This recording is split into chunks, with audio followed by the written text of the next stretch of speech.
जी माणसं रंगाने सावळी आहेत त्यांनी पावडर लावण्याचा मूर्खपणा आयुष्यात कधीच करायचा कधी येत नाही. त्यांनी उलटी एक खोबऱ्याची वाटी रोज खात जायची, तब्येत वाढेल. शेंगदाणे खा.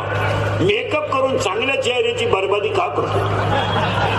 आणि तू किती जरी मी सांगा तुम्ही पावडरी मध्ये जरी तू झोपला, सायन्स इज ए सायन्स.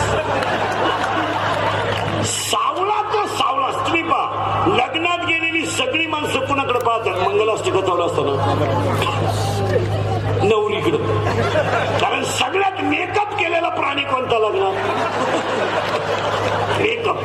काय करील इथल्या फटीत जमकी भरते दोन्ही भोवळींच्या मध्ये, आणि भोवळीला वर सेपरेट कलर देते आणि तळपायाला मेहंदी चोळते. गुरुवारी लग्न झालं, शुक्रवारी नवरी गेली, सोमवारी नवरी आली. ज्याचं लग्न गुरुवारी झालं तो स्टँडवरच होता. नवरी येते म्हणून पाहिला. नवरी एसटीतून उतरली, त्यानं पाहिली. तो 5 मिनिटं तिच्याकडे पाहत होता.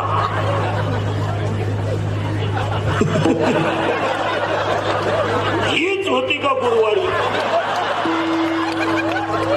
आपल्याला धोका बसला का? अरे ही गुरुवारी अशी दिसत होती.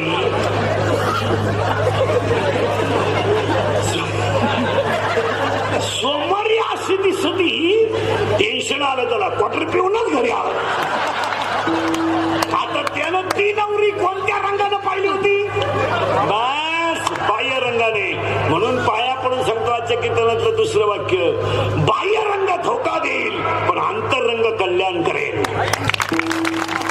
लोक इस्त्री पाहतात, कर्ज पाहत नाहीत. लोक गाडी पाहतात, तिचे हप्ते पाहत नाहीत. लोक बंगल्याचा कलर पाहतात, गवंड्याची उधारी पाहत नाहीत. लोक बायकोचं रूप पाहतात, तिचे गुण पाहत नाहीत. ज्यांनी ज्यांनी रूप पाहून बायका केल्या त्यांच्या बायका निघून गेल्या. आणि मग ते दिंडीत आमच्या बोकांडी आले, गाई रुक्माबाई तुम्हा येऊ द्या गया. म्हणून गोरी बायको कधी करू नये. फुकाट मिळाली तरी करू नये. करून करायचं काय? उन्हात नेवा तर लाल पडती, आणि लाईट गेली तर फॅन खाली उडी हलती का? बायको सावली पाहिजे, भांडे घासायला चालते, कपडे धुवायला चालते.